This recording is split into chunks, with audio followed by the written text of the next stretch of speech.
That's beautiful.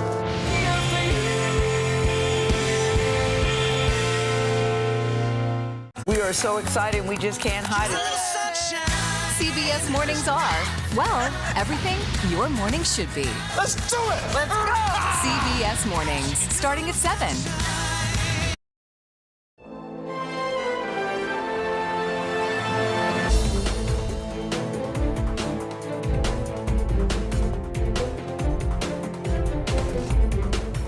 There is the ongoing investigation in Georgia by the Fulton County District Attorney over possible 2020 election interference. The 2020 election was rigged, and we can't let them get away with it. We can't do it. The Supreme Court has rejected former President Trump's request to block the release of his tax returns. The hour's come for a new generation to lead the Democratic caucus. We will fiercely and vigorously oppose any attempts at Republican overreach and any Republican extremism. Democrats and Republicans alike are hoping to gain one more seat in next month's Georgia runoff election. This is a race about right and wrong. Who's right for Georgia? And who's clearly wrong for Georgia? Welcome to Red and Blue. I'm Robert Costa, coming to you from our Washington bureau. Thank you for joining us. The U.S. Supreme Court ruled in Democrats' favor today, choosing not to block former President Trump's tax returns from being turned over to Congress mere months before Republicans take control of House committees. The ruling comes as Washington prepares for the lame duck session to rev up after Thanksgiving and looks ahead to new leadership within the Democratic caucus. To react to this and what it means politically, let's bring in two CBS colleagues, Caitlin Huey-Burns and Finn Gomez. Caitlin is a CBS News political correspondent, and Finn Gomez is our political director at CBS News. It's good to have both of you here with us on Red and Blue, Thanksgiving week, but politics is still busy. We have a lot going on today. House Minority Leader Kevin McCarthy is now perhaps the man of the moment, facing a crucible within his own party ahead of the Speaker vote, and also trying to consolidate his support on the right ahead of that reckoning for him in just a few weeks. And part of that is going down to the border. And he's also trying to reach out to those in the party who have had some skepticism about him in the past, like Representative Marjorie Taylor Greene of Georgia. Let's listen to Congressman Adam Schiff, the Democrat of California, talk about his view of the Republican leader. I suspect he will do whatever Marjorie Taylor Greene wants him to do. He's a very weak leader of his conference, meaning that he will adhere to the wishes of the lowest common denominator. And if that lowest common denominator wants to remove people from committees, that's what they'll do. It's going to be chaos with the Republican leadership. And sadly, the kind of the crazy caucus has grown among the Republicans. Caitlin, that's the view from Congressman Schiff, a longtime antagonist of Congressman McCarthy. McCarthy now down at the border today, calling on the Secretary of Homeland Security, Secretary Mayorkas, to resign, to leave office. What do you make of what McCarthy has done in recent days as he prepares for that Speaker vote? Well, I think the important thing to remember is McCarthy is going to have a very slim majority. So the amount that he is celebrating Republicans winning back the House is warranted because they are now able to control committees, and that means they are able to, since they have a majority, have subpoena power. They can compel people to testify, and they want to go after members of the Biden administration, particularly at the border. But what is interesting, because of that slim majority, is that he has to form alliances with people that, you know, want to exert their influence and power as well. And I thought it was really interesting last week that he had Marjorie Taylor Greene essentially stumping for him. He formed this alliance for her, with her. She has been trying to promote him, his speakership, at a time that he needs every vote he can get for that. So in a slim majority, you have to form these kinds of alliances, these relationships to kind of keep, you know, first of all, to get the votes, to get control, and then also to be able to govern in it. And it's a big task at hand, and the fact that he's going to the border today is a signal, I think, to his conference that he is willing to go kind of where they want him to go, that he is trying to get some in their favor on these big issues that were big in the election. Finn, as Caitlin said, he's going to where his members want him to go. He's going to the border. But Every day, there seems to be another report of a conservative House Republican saying no thanks to Republican leader McCarthy ahead of this speaker vote. Based on your conversations with people in former President Trump's orbit within the Republican Party, is McCarthy still on pace to be the next Speaker of the House? According to Trump World, yes. And I think what Caitlin just said is really important. What immigration is that red meat issue that has connected Republicans and different demographics across the board. It's something that you've seen throughout the midterm cycle. It was a big one even now with 2024 potential aspirants positioning themselves for potential runs. Immigration is a key one. So in order to get that support, in order to unify the coalition of Republican Party factions, one that he needs now with the narrow majority, immigration is one that he can tie them all together with. How do you see the immigration issue playing out next year, Finn, should Republicans really make it a focus for them in the early months of the new House led by a narrow Republican majority? I think, there's going to be some very public hearings. They talked, as you mentioned, some hearings on the border. I think it's going to be a big focus for them. Right now, where there's only 6 weeks left that Democrats have that are in power. And I think what you're seeing also is this frantic pace to try to do something in terms of the, DACA and all these in immigration overall, because they know what's coming. And what's coming is just going to be this backlash to a very central issue that you have seen them campaign on, that you see them leading on or trying to lead on. And I think it's something that paves the way to the 2024 race as well. So you're going to see, you're going to be hearing a lot about it, and it's going to be a central one for Republicans. And Caitlin, the Democrats will have their own new leadership slate to counter whatever McCarthy and the Republicans do on immigration and other issues. What do you make of Hakeem Jeffries, the congressman from New York, and his leadership team in the days since they have moved toward becoming the next leaders of the Democratic Conference? Yeah, last week we saw that kind of passing of the torch, as Nancy Pelosi described, to a new generation of leadership. So you have Hakeem Jeffries, Pete Aguilar, Catherine Clark. And there are opportunities for them, certainly, but there are also a lot of challenges. First, a lot of Democrats have pointed out to me that Nancy Pelosi obviously had a hold on her caucus. She knew where to get the votes. She knew how to wrangle the votes. She was also a prolific fundraiser and a party builder in terms of building up the infrastructure of the party. You know as well as I do that is so key for leadership, especially in election time, where you go where your members are, you raise money for the party, and really build up a strong party and an infrastructure for it. So that is a task for Jeffries. It will be interesting to see kind of how Pelosi is able to guide him, because she still will be a member of Congress. She's not leaving Congress. But it will also be interesting to see how he navigates this with Kevin McCarthy, what kind of a relationship they establish, if any, and whether he is able to use the minority position to kind of make a difference here. I talked to a couple lawmakers that were exiting the Democratic Party or exiting Congress from the Democratic Party last week, and they were making the point that, they do want to go toe-to-toe with the Republican majority and be able to, implement a lot of the things that the Biden administration passed. So there is a big to-do list for the minority, even though they're in the minority, and how he navigates that, I think, remains to be seen. Finn, you mentioned the 2024 race being this issue, this race that hovers over everything that will happen in Congress in early next year. Let's listen to what some of the Republicans said at a recent conference, the Republican Jewish Coalition in Las Vegas. Who knows? The next time we're together, we could be on a stage, multiple podiums. Who knows who else might be with us? Yeah, who knows? And who knows who will between us, and who knows what nicknames we might have. The truth is, Americans weren't trusting the state of our party. They don't want chaos. They want strength and stability and unity. We didn't have that. We have to look in the mirror. The Republican Party has lost the popular vote in the last 7 out of 8 presidential elections. It's going to take a little while for the people in Washington to get the message, but they're going to get it. A new era where Republicans actually give the voters a positive reason to vote for them is coming. Finn, when I hear that, I hear a lot of Republicans saying it's time for the Republican Party to move in a non-Trump direction, but very few of them directly taking him on. None of those speakers have yet to jump in the race. So what do you make of all of this? Is anyone actually going to run against Trump?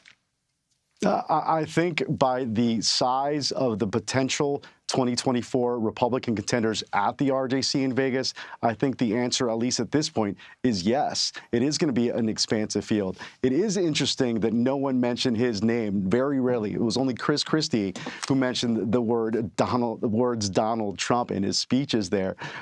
He even likened in a separate interview, the former New Jersey governor likened it to Voldemort from Harry Potter films and books. He who shall not be named.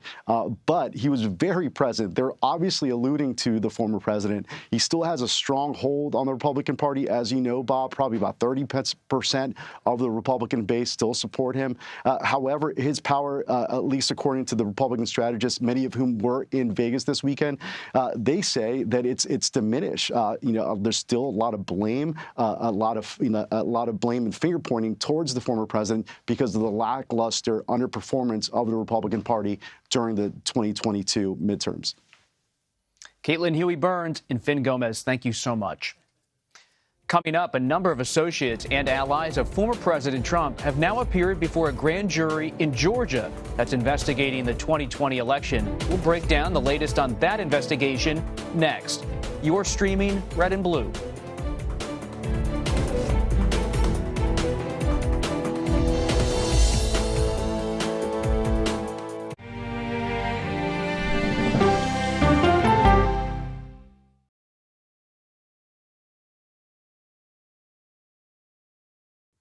An original CBS Reports documentary. Yoga and wellness has become a place of anti-science. Online clickbait. The algorithms feed you content based upon your own fantasy. Potentially at my peril. There's no question about it. Spreading digital disinformation. Their entire yoga studio and spiritual community got so embedded in all of the QAnon stuff that it became this sick place. Why pro-health people are fertile ground for anti-science messages. We can just go into the whole mask thing. A lot of us just believe that's symbolism for silencing people. People are locked in this mindset. They've been taught to accept what the medical doctors say. No longer are you going to be willing to take any medical advice. It's a big problem that we urgently need to address. An original CBS Reports documentary streaming now. An original CBS Reports documentary. We need to put an end to this territorial status. Will statehood create a better Puerto Rico? So that we have the same quality of life that you see in the States. What do you worry about? Me living here in the future. They're giving incentives to non-Puerto Ricans to come to Puerto Rico and extract our natural resources and take over our land. Vacation in Puerto Rico, and in exchange for that, you don't pay taxes. Why would I allow somebody who abused me for 123 years to then consume me? An original CBS Reports documentary streaming now.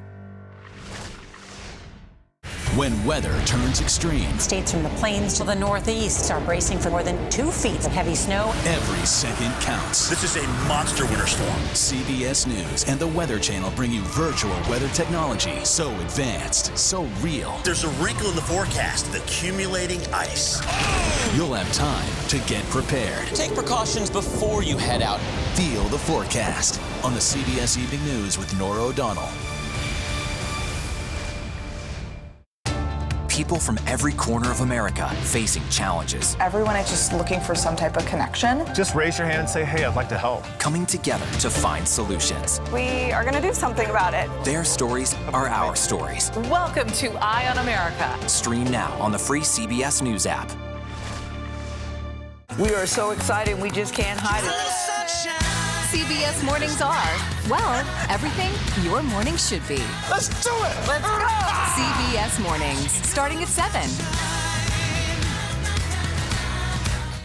Stories that inform, inspire, and brighten your day. I've been waiting patiently for something like this. Make every day a little more like Sunday morning. Here comes the sun. Stream on the free CBS News app Tuesday mornings.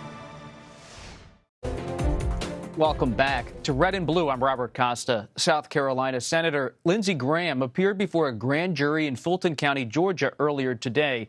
The grand jury is investigating efforts by former President Trump and his allies to overturn the 2020 election. Court documents show the senator's appearance is connected to calls he made to Georgia election officials after the election, as well as his interactions with the Trump campaign. Senator Graham's appearance comes after he made multiple attempts to block the subpoena for his testimony. For more on this story, Tia Mitchell joins us now. She is the Washington correspondent for the Atlanta Journal-Constitution. Tia, thank you so much for being here. Thank you. For those who are not following the Georgia grand jury every day, like you, what should they know about the prosecutor and about this case on this date? What's the big picture about where it stands and what it's all about? Well, this is Fulton County District Attorney Fani Willis, who is the top attorney in Fulton County, which is Atlanta, basically. And what she's looking at is several things that fall under the umbrella of trying to overturn the election. So things like what officials were calling Georgia leaders, trying to get them to either call a special session or find the votes to make him the winner. Also, there was pressure on poll workers. Rudy Giuliani, who at the time was President Trump's personal attorney, came and gave a testimony at legislative hearings that later turned out to be problematic, as well as that slate of 16 fake electors. So it's a lot of things that the grand jury is looking at, but again, all under that umbrella. Again, it all kind of circles around for former President Donald Trump. He has not been subpoenaed himself as of yet, but it all kind of circulates around him and his closest allies. What is it about Ms. Willis that most strikes you as a reporter in terms of her prosecutorial strategy, her backstory? What does she bring to this case that's important in your eyes? Well, I think that, number one, she hasn't been on the job long, but she comes across as really confident in general. And we have to remember, she's doing other things, too. You know, she's prosecuting rappers under RICO laws in Georgia. She's handling routine, murder and everything else that comes with being a big city prosecutor. But in this probe of President Trump, she's been quite aggressive. She said she'll go wherever the facts lead her, even if it takes her all the way to the former president.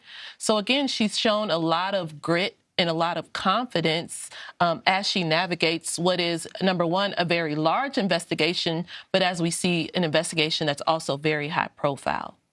Senator Graham's office issued a statement a few hours ago after he testified before the grand jury, and he said while he had been attempting to block this subpoena for a long time, he felt the experience today, taking questions, answering them, was a positive one, relatively speaking. What did you make of that statement? I make of the statement, well, and there were some parameters, even though the various judges, as he tried for months to stop the subpoena, they all said he needed to come testify. But they said that he could not be asked about anything that regards his duties as a senator. But what was on the table is for him to talk about his interactions with the Trump campaign, perhaps his calls with state officials and other correspondence under those parameters. So I think, reading between the lines, it seems like perhaps what he was most worried about might be the part that he was able to kind of keep from talking about, perhaps. But I also think it shows that, like, the Fulton County District Attorney's Office and their attorneys and their investigators are trying hard to, treat people with respect and bring respect to the investigation. And in our closing here, do you expect any indictments in the coming weeks or months? And do you expect the former president to be issued a subpoena at some point? So we don't know about President Trump being subpoenaed. It's the big question in this investigation right now. The January 6th committee issued him one. Yes. I'd be surprised if the Fulton County District Attorney did not. I wouldn't be surprised if they did, but I also wouldn't be surprised if they didn't, because again, they're being really cautious and they want to bring respect to this investigation, knowing that it is so high profile. We do know that the grand jury is winding down. They're authorized through May, but it appears that they're winding down the investigative period, their period of doing all the witnesses. I hadn't heard that. Yeah, they're only authorized till May, so they need time to put their report together and their recommendations together.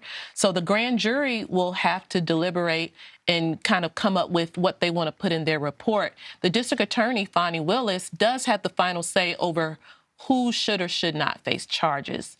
But the grand jury does have a report to complete. So my colleagues back in Georgia have reported that it's starting to wind down. That doesn't mean that more people won't be subpoenaed, or really more people might come in who are currently still fighting their subpoenas, because there's quite a few of those. So they're still trying to get more people to come in, but it seems like they're getting to the phase of this investigation where they start saying, what do we have?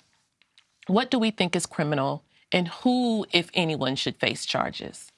You would think that a special Senate election in Georgia in December would be more than enough for the AJC's Washington correspondent, but you also have an ongoing grand jury investigation. Tia Mitchell, thank you very much for being here.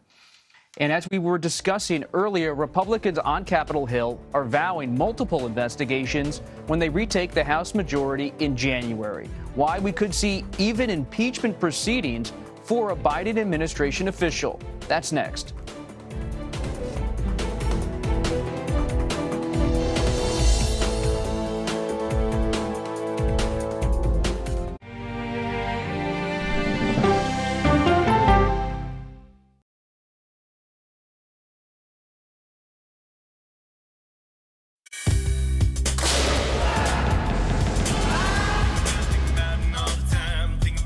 Everybody wakes up in the morning and they are pelted with alerts that frighten them, news that agitates them. With this show, we have the time to explain what's going on. These migrants, they've been released. Explain the status that allows them to be released, to slow things down a little bit. What are the big sets of questions for China and its ambitions? Hackers are stepping up their attacks to extort victims. Let's start with easy. Who's attacking? Here's a deeper understanding of what's happening.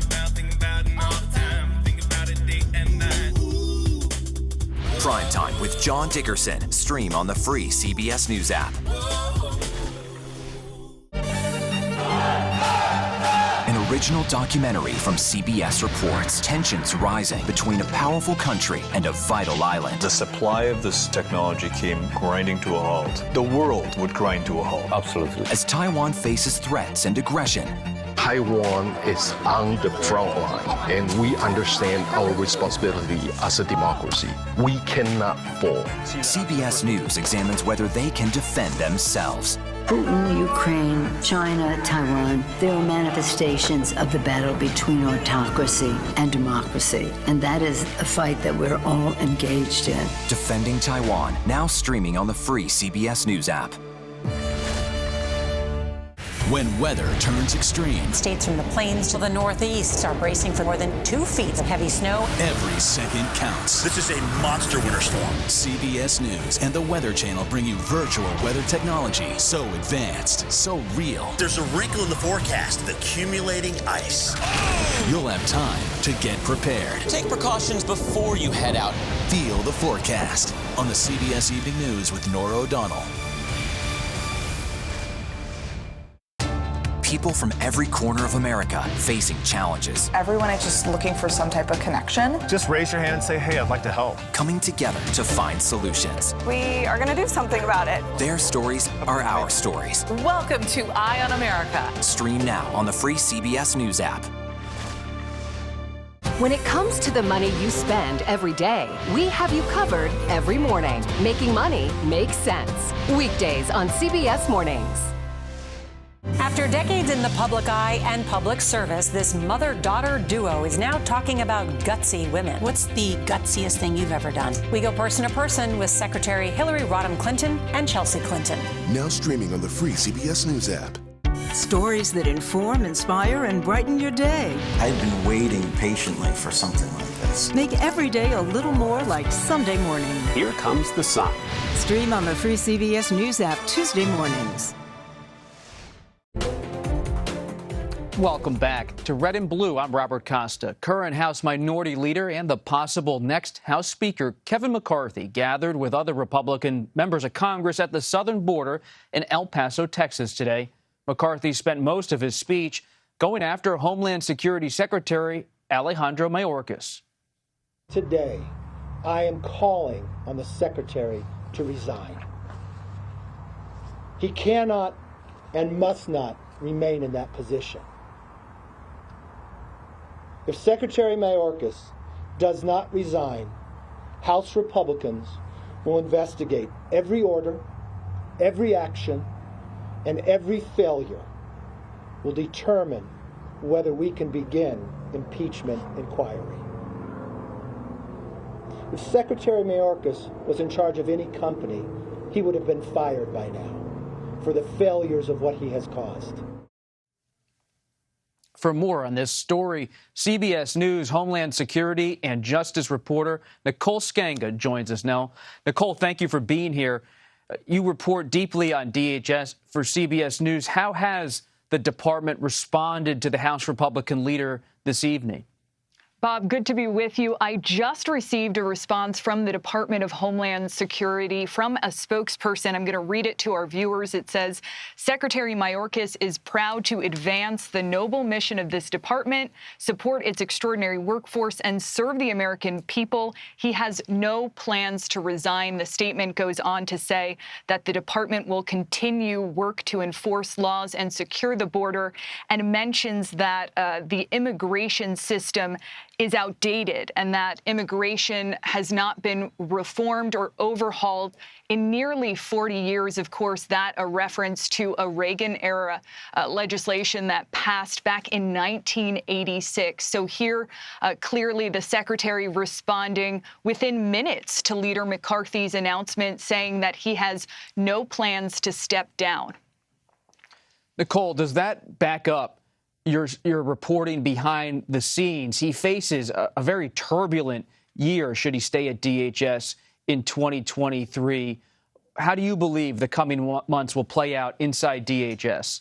Yeah, and Bob, we should point out this comes after a rocky go with former commissioner of CBP, of course, head of U.S. Border Patrol, Chris Magnus, who recently was forced to resign just weeks ago. And so this is a tough time for the Department of Homeland Security that has faced 2.4 million migrant arrests at the southwest border this past fiscal year. We should point out to our viewers that arrests is different from individuals due to a high rate of recidivism, 27% according to CBP. That means there have been many who have attempted to return to the U.S.-Mexico border after arrest. This is also a department that is grappling with a new deadline when it comes to Title 42, that Trump-era policy that, of course, expelled asylum seekers back into Mexico during the coronavirus pandemic and thereafter. So this is a department that, is facing a rocky road ahead, given the House majority will be now in GOP lawmakers' hands. But we should also point out that if this impeachment inquiry does move forward, we know that, ultimately it'll go to the Senate. The Senate, of course, clinched by Democrats just recently. And so, whether or not holding hearings at the border will result in anything, remains to be seen. Talking about immigration reform, of course, there were efforts in 2008 and 2013 to overhaul what both sides of the political aisle have called a very broken immigration system. The secretary himself has referred to it as that. So perhaps we can expect some more conversations regarding this issue in the days and weeks ahead if, this inquiry moves forward. It's going to be very intriguing, to say the least, to see if a narrow House Republican majority would even have the votes for impeachment. Would moderates like Brian Fitzpatrick of Pennsylvania want to move in that direction with that kind of decision. That will be something we'll have to see play out. But put politics aside for the closing here, Nicole. What's the number one issue policy-wise Americans should be concerned about when it comes to DHS and immigration? What's top of mind on the substance? Yeah, I mean, I think right now there are two things that are top of mind. Of course, you see, an increase in the number of arrests at the U.S.-Mexico border. There's also been bipartisan pressure on, U.S. Customs and Border Protection to curb, drugs coming across the U.S.-Mexico border in particular. This is a nation that is grappling with a fentanyl crisis. Now, we have seen efforts to increase the number of officers, 300 new CBP officers and 1,000 new, processors at the U.S.-Mexico border who are working to address this problem. New scanning technology passed during that infrastructure bill last year. We'll see what comes of it, Bob. We are keeping track of that here at CBS News. Nicole Skanga, thank you so much and happy Thanksgiving. That does it all for us today. You can stream Red and Blue Monday to Thursday at 5 p.m. Eastern. And a reminder, if you want to watch previous episodes of this program, you can see them anytime on the CBS News website. Just head to cbsnews.com/redandblue.